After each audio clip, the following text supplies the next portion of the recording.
How to reset notification settings on WhatsApp. Hello guys, if you want to reset notification settings on WhatsApp, first step, click WhatsApp and click this option here, more options, and go to settings and click notifications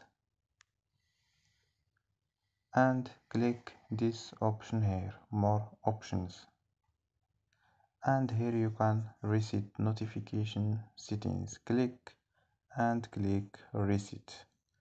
So don't forget like and subscribe. Bye.